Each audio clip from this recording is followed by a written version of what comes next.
Nah, kemudian peran politik sejak dulu ketika masa penjajahan, para ulama di depan merebut kemerdekaan dari penjajah Belanda maupun Jepang.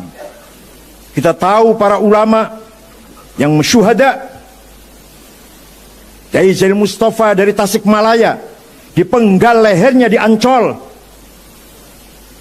Kiai Rusdi Hamid Rusdi dari Malang di Brondong, sekarang sudah menjadi nama jalan di Malang, Kiai Muhammad Ilyas Lumajang, Kiai Hashim Asy'ari di penjara Mojokerto oleh Jepang 1 bulan.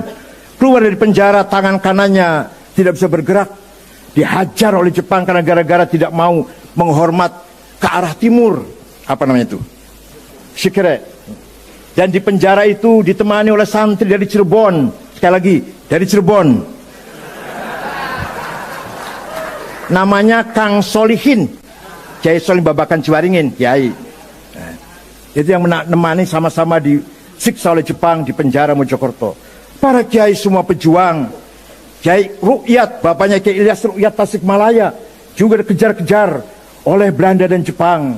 Temannya banyak yang gugur, tapi Kiai Rukyat masih dijaga oleh Allah, panjang usia sampai wafat, sampai akhir hayatnya tetap berjuang. Itu ayahanda dari Rois Am, Kiai Ilyas Rukyat. Banyak sekali ulama, kalau saya ceritakan tidak cukup waktunya.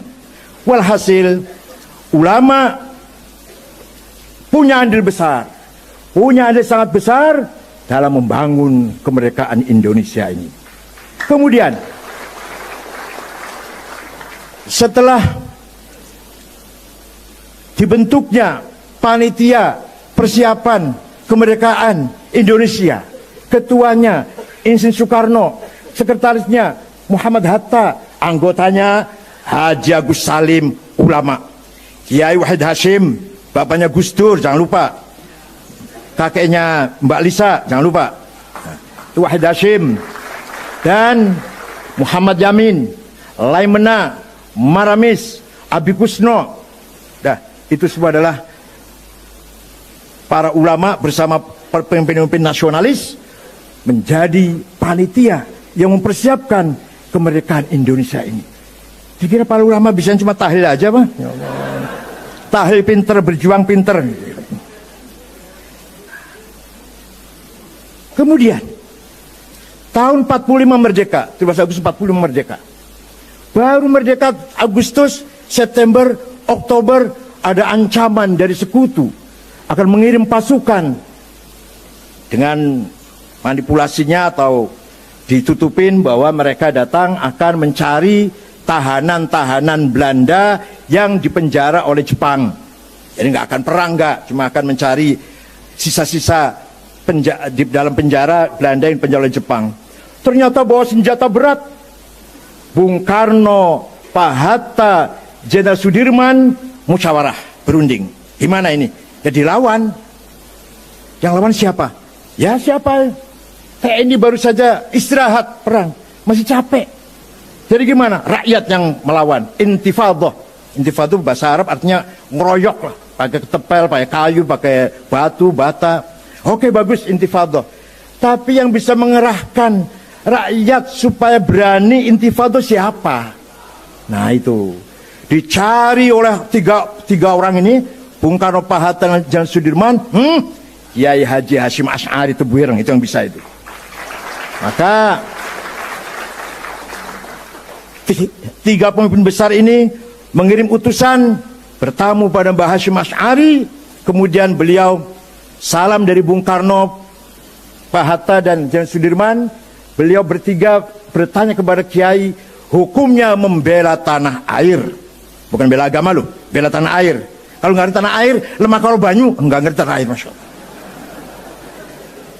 Kiai Hashim Asy'ari mengumpulkan para ulama dari Banten Menes Kiai Abdurrahman, dari Bogor Pagentongan Kiai Abdul Hamid, dari Majalengka Kiai Abdul Halim, dari Cirebon Kiai Abbas, dari Buntet Kiai Amin Babakan Ciwaringin, Kiai Satori Arjawinangun, dari Indramayu Kiai Sujai Segeran, dari Semarang Kiai Ridwan, dari Lasem Kiai Maksum, dari Kudus Raden Asnawi Kudus, dari Cepu Kiai Usman, dari Lombok Tengah Guru Faisal, bertemu tanggal 20 di Tebuireng sampai tanggal 22 Oktober. Keputusannya bahwa membela tanah air hukumnya fardhu ain.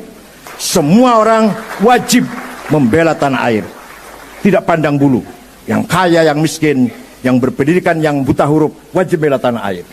Fatwa itulah yang terkenal dengan fatwa resolusi Hasyim Asy'ari, yang bisa menggerakkan masyarakat Surabaya, Pasuruan, Gresik, Sidoarjo, Mojokerto, Madura melawan nikah, kedatangan nikah. Peperangan dipimpin oleh, nah ini jangan kaget, nih, dipimpin oleh singa dari Cirebon. Tenang. Namanya Kiai Abbas dari Buntet Cirebon. Mengambil sebuah markas rumah di desa Siwalan Kerto, Gang Pabrik Kulit, Jalan Ahmad Yani, Surabaya. Di situ markasnya. Peperangan terjadi, korban sangat banyak, tapi alhamdulillah kita menang.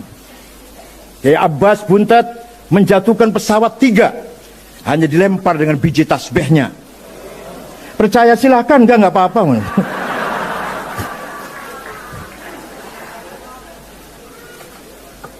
Tanggal 10 November, hari pertama perang besar itu, Brigjen Malabi, komandan Nika, mobilnya meledak, asistennya mati, pengawalnya mati, supirnya mati, Malabi pun mati.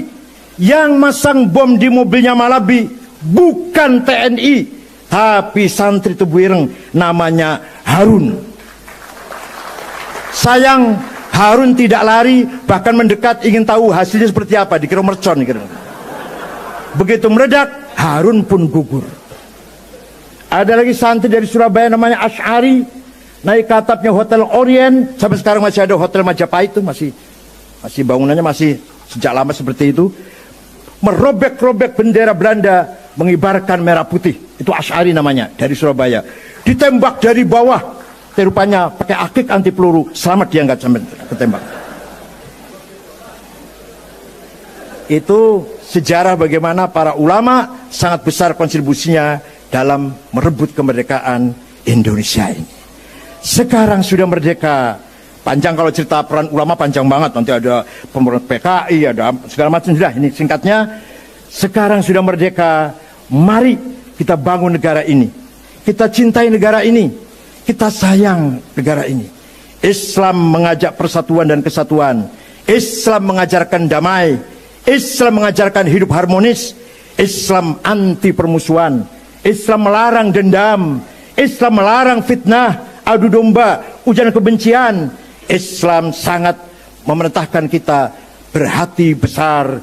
Fabima rahmatin minallahi lintalahum walau kunta faddan ghalidhal qalbi min hawlik fa'fu anhum wastaghfir lahum wasyawirhum fil amr fa idza azamta fatawakkal 'ala Allah innallaha yuhibbul mutawakkilin. Muhammad, karena engkau santun, karena engkau ramah, karena engkau berakhlak Muhammad, maka mereka berbondong-bondong masuk Islam.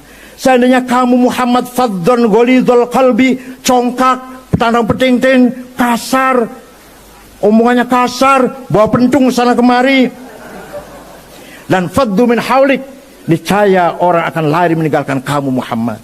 Fa'fu anhum, maafkanlah orang Mekah itu Muhammad. Ini dalam Fatu Makkah ini. Wastaghfir lahum, mintakan ampunan untuk orang Mekah Muhammad yang dulu musuhi kamu. Wasyawirhum fil amr, ajaklah mereka bermusyawarah menatap masa depan yang lebih baik. Yang kemarin musuh, yang kemarin mengusir Nabi Muhammad, menyiksa para sahabat, bahkan ada yang sampai membunuh para sahabat seperti Yasir dan istrinya Sumayyah, dimaafkan, dimintakan maghfirah kepada Allah, dan diajak musyawarah menatap masa depan yang lebih baik tanpa ada rasa dendam, rasa permusuhan sama sekali. Itulah akhlak Rasulullah sallallahu alaihi wasallam. Semoga kita semua bisa menirunya.